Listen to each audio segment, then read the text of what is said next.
My name is Yvonne Balser, the host with Speak NJ. Today's topic is property taxes. Recently, Mayor Fulop talked about having a tax decrease of 2.1%. But people are confused about taxes, so in order to understand taxes, we have to look at the county website. You will see a page that lists the value of each city in the county. Jersey City is valued at $5.8 billion for 2012.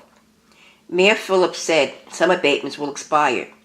So the 2013 figure, you will have an additional $118 million that should be added to the 2012 figure. That is the figure the county will use to strike the budget for 2014. Now scroll to page 6 and you will see the property that is exempt from taxation.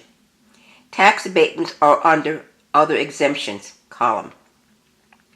That figure is $2.7 billion. Add church, school, public buildings, and the total that is tax exempt is $4.7 billion. The first place is Woodward Street. According to the tax book, it pays nothing to the county, but it probably pays a modest sum to the city. It does have underground utilities. It is a massive place. Next is 646 Jersey Avenue. It's a 3-unit building that pays $14,357 or $4,785 per unit. Next is 179 Palisade Avenue. It's listed in the tax book as 169,179. It pays over $100,000 in taxes. It is used as a dormitory according to the tax books for Christ hospitals. There are no units available on the tax rolls. Next is 35 Boerum Avenue, a 2-family frame house that pays $9,507 or $4,852 per unit. Now we have 282 6th Street, 2 units, which pays $5,868 or $2,934 per unit. Now we have 3191 Kennedy Boulevard. It has 2 units. It pays $7,861 or $3,930 per unit. Next is 179 Manhattan Avenue. This apartment building is now a condo. It has 29 units. So we'll look at a couple of units. One unit, 526 square feet, pays $1,761. But another unit at 722 square feet pays $5,069. Next is another affordable housing unit that goes from Montgomery and Jersey, even Newark. It is not part of the county tax roll. Now we'll see 3 homes on Terrence Avenue in the Heights. First we have 133 Terrence. It is 2 units and pays $8,824 or $4,412 per unit. Another 127 is a single family home and it pays $5,226. It's a 2-family home that pays $15,230 or $7,615 per unit. The number is 229. This is 163 York Street. It has 4 units and pays $14,185 or $3,546 per unit. Next is 256 Ogden Avenue. It is listed as a 1-family that pays $7,839. We're now looking at 24 Bryan Avenue. It has 2 units. It pays $5,823 or $2,911 per unit. This new construction has an abatement. It has 139 units, but it's not listed on the tax roll. The land value is listed at $89,570. The land taxes are deducted from any abated taxes that is paid to the city. The affordable homes I mentioned earlier did not list any land taxes. Next is 322 Sip Avenue. It has 2 units and pays $11,900 or $5,950 per unit. We are looking at the home of the late activist Joe Duffy. He used this home as a one-family house. The building is now under new ownership and is now a condo. 1 unit pays $21,091. A second unit pays $17,485. And a third unit pays $10,469. This is 108 Grand Street. We are now viewing 71 Logan Avenue. It has 2 units and pays $13,505 or $6,752 per unit. We're looking at the Sugar House. It is a 65-unit tax-abated building. The only information available are the taxes on the individual garages. It ranges from $600 to $700 a year. Next, we'll look at some houses on Bright Street. First, 20 Bright Street. It is listed in the tax records as 18-20 Bright Street. It has 4 units, which range from $3,900 to $6,700 a year. Next is 22 Bright Street, a 4-unit building that pays $10,885 or $2,721 per unit. Next is 155 Audubon Avenue, a 2-unit building that pays $8,832 or $4,416 per unit. We're looking at 55 Corbin Avenue, an apartment building with 28 units. It pays $32,850 or $1,173 per unit. Rent control laws protect tenants from large tax increases that regular homeowners face. Next is 262 Barrow Street. It's a 3-unit building that pays $17,918 or $5,972 per unit. Next is 278-286 Barrow Street. It has 20 units and pays $48,558 or $2,427 per unit. This is 189 Tunley Avenue, 2-unit frame house that pays $7,003 or $3,501 per unit. 350 Princeton Avenue, 7-unit building. It pays $9,332 or $1,333 per unit. 364 Princeton Avenue, a 2-family home. It pays $11,199 or $5,599 per unit. 33 Neptune Avenue, a 1-family home, $6,047. 145 Ocean Avenue, also called Harbor Apartments. It's affordable, 99 units. No tax payments are recorded to the county. Next are 4 different homes on Danford Avenue.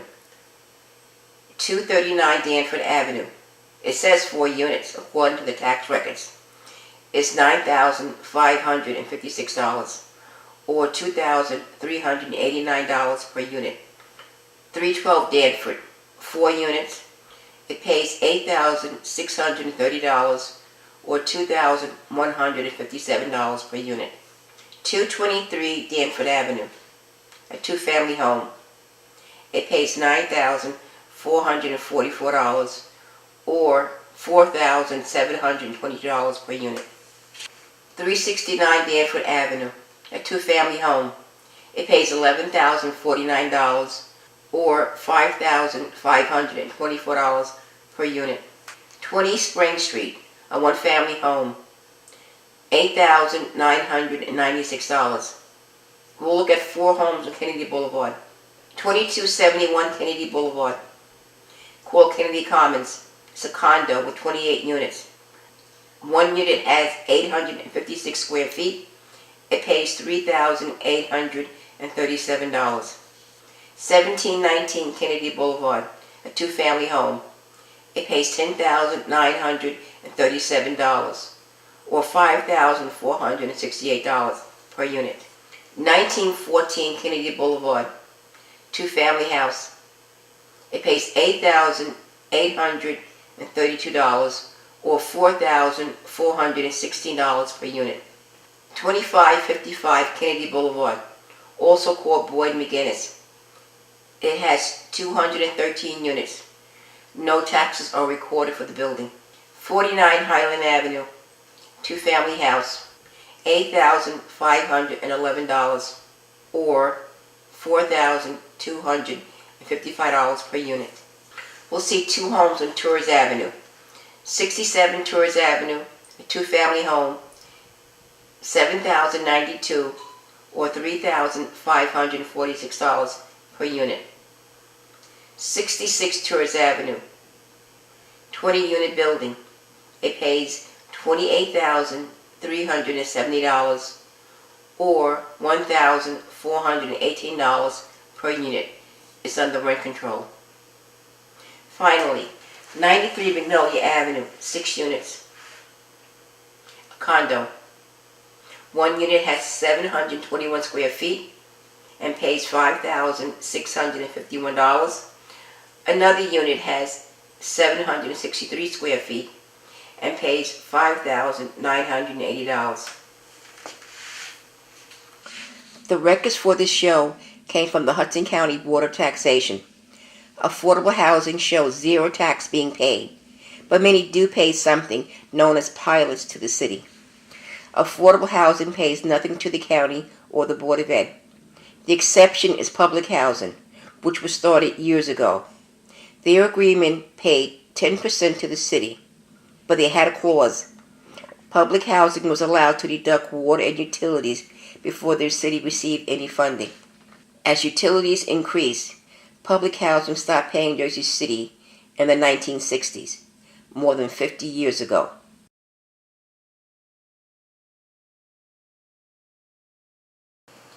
The Salem Lafayette development was improved in 1976 as a long-term tax abatement for 40 years as low and moderate housing.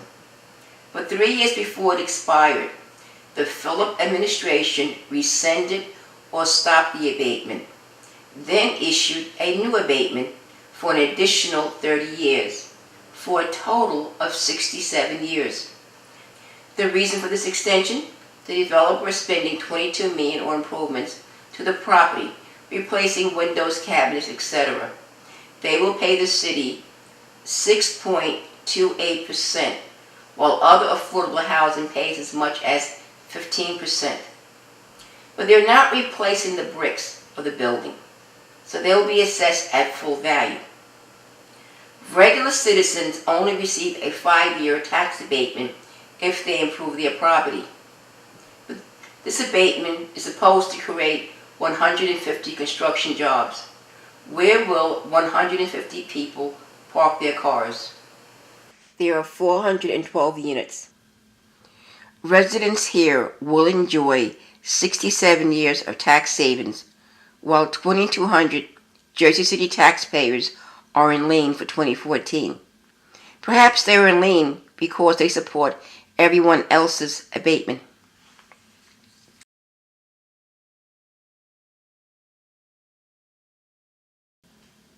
These 2 properties are next to each other. One is 25 Senate Place and the other is Manor Arts, both located in Journal Square. 25 Senate Place is part of Mayor Fulop's plan to buy an abatement.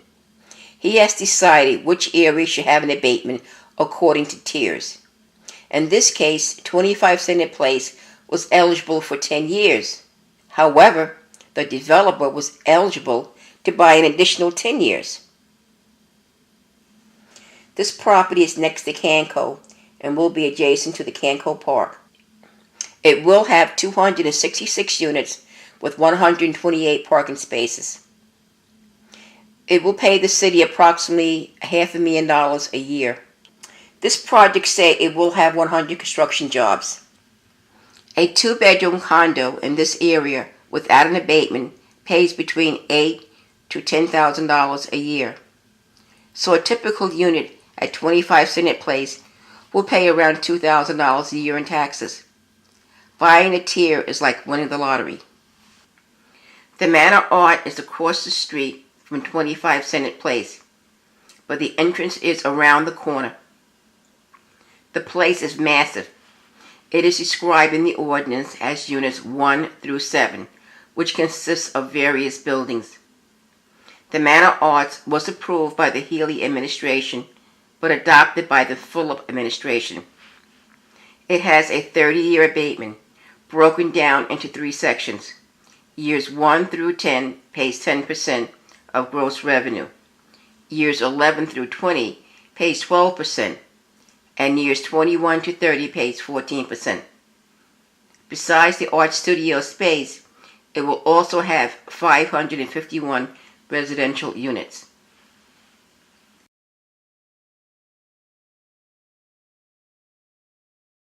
You're looking at a small portion of the 2.5-acre redevelopment site for the KRE developers. This property, close to the PATH station, will have 3 towers in which taxpayers are on the hook for a $10 million bond that will be floated by the Jersey City Redevelopment Agency. At one time, the face of KRE was Charlie Kushner, a close supporter of Governor McGreevey. McGreevey appointed him to the Port Authority Board, but Kushner did not serve. Now the face is Murray Kushner, his brother.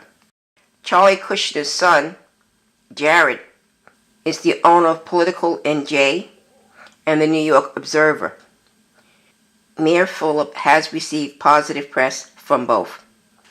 The first tower will rise to 54 stories and will have 540 rental units. Murray received $33 million in tax credit for the first tower. Now McGreevey is on the tax abated committee, and everyone is happy except taxpayers. It must be nice to have friends in City Hall. It lists 920 construction jobs.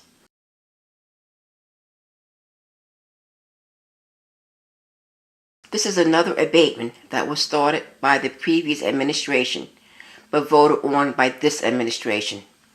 The property is 272 Grove Street and is across the street from City Hall, 3 blocks from the Grove Path Station, 1 block from Van Wars Park, where brownstone sells for over $1 million. But according to the tier program, it needs an abatement to get started. Councilman Fulop used to vote no on abatements like this when Healy was mayor. But now that he is mayor, it is eligible for an abatement.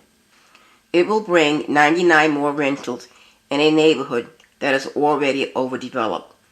It claims it will have 200 to 250 construction jobs.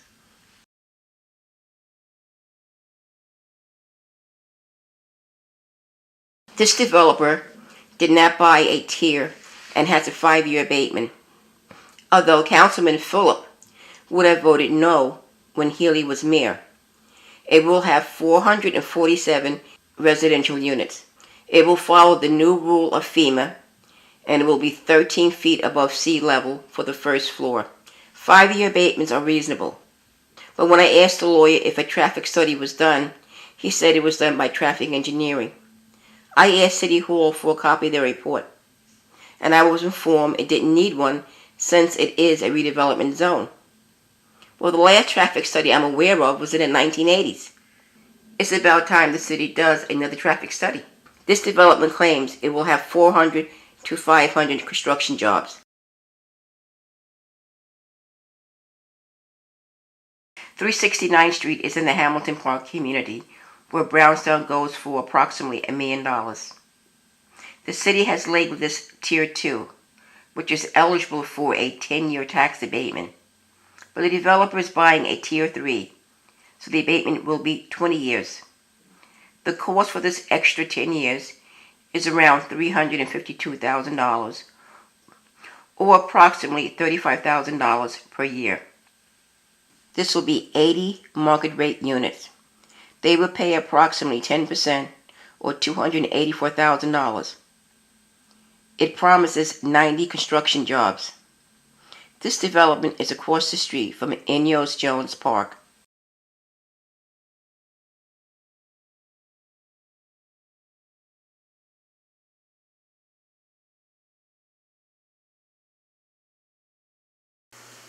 Hello and welcome to Speak NJ. I'm standing here in front of a parking lot at the corner of Montgomery Street and Jordan Avenue in the heart of the McGinley Square neighborhood. In 2011, the City of Jersey City proposed to blight this neighborhood and use eminent domain to revitalize the zone. Area residents were up in arms and we fought with the city, and the plan was soon dropped.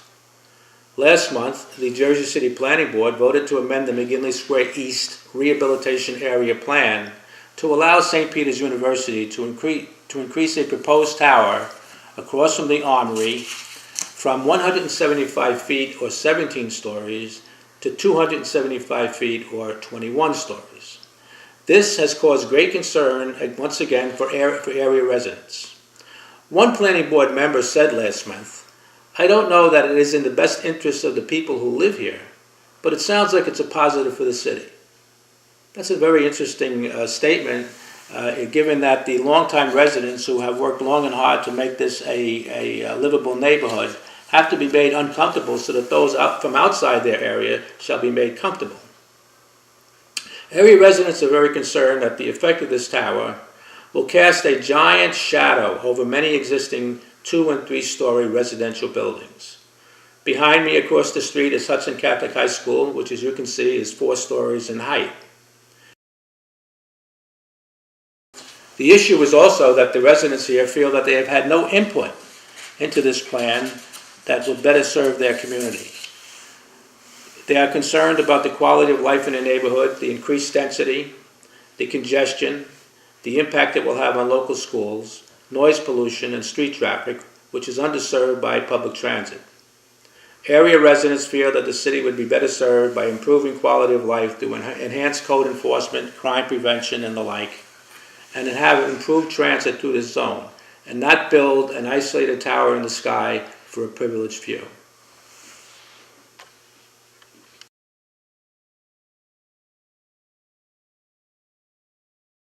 Jersey City temporarily set aside Ordinance 14.043, which will create an outdoor mall at Grove Street and Newark Avenue. This ordinance will return. The purpose of this ordinance is to close off vehicle traffic at Grove Street and Newark Avenue to Barrow and Bay Street. This closure will benefit restaurants that will use the public street for outdoor eating, but it will harm the public who travel to the PATH station for work and other business. Grove PATH station is located in a public park next to Newark Avenue and Grove Street. In the past years, some members of the public have attended council meetings and have complained about the loss of bus routes, which leads to transportation centers such as Grove PATH Station. Some members of the public have solved this problem by having family members drop them off by car near the PATH Station on Grove Street. The other block that is near Grove PATH Station is Christopher Columbus Drive. But Christopher Columbus Street will become more crowded once the city closes off Newark Avenue, Barrow, and Erie Street. Drivers will take other streets to reach the PATH station. One alternative is to drive to Newark and Jersey Avenue, which is a block west from Newark Avenue and Barrow Street. But Jersey Avenue is already congested because it leads to Jersey City Medical Center, plus 3 public schools and 1 private school. Jersey and Newark is also the route for the main public library. the Brownstone Diner, and 2 churches near the diner. Lastly, visitors reach Van Voss Park by driving down Jersey Avenue. With that much activity, most people will use Newark Avenue and Cole Street, a block west from Jersey Avenue. Some people also use Jersey Avenue to reach City Hall. Cole Street will bring drivers into the Van Voss Park neighborhood, which was never meant to handle heavy traffic. As it is, that neighborhood must deal with the traffic that leaves the turnpike. The city must talk to the Board of Ed before the street is closed off. PS number 3 and Middle School 4 also have bus routes. The old PS number 3 is an adult school in which some students may use cars. There is also a parochial school at the corner of Jersey Avenue. Parents pick up and drop off students every day. The city must speak to the EMS at Jersey City Medical Center to make sure there is no harm in terms of response time for emergencies. Finally, this must not be a giveaway for merchants. The city gave a tax bill for public property when the Colgate redevelopment plan took over public streets to place buildings on them. Those streets were open to the public previously. Jersey City must do a traffic study before any street is closed. They must answer certain questions. How will this affect Restaurant Row? How will it affect the Van Voss area? How will it affect school traffic? And finally, how will it affect emergency EMS? These questions must be answered now.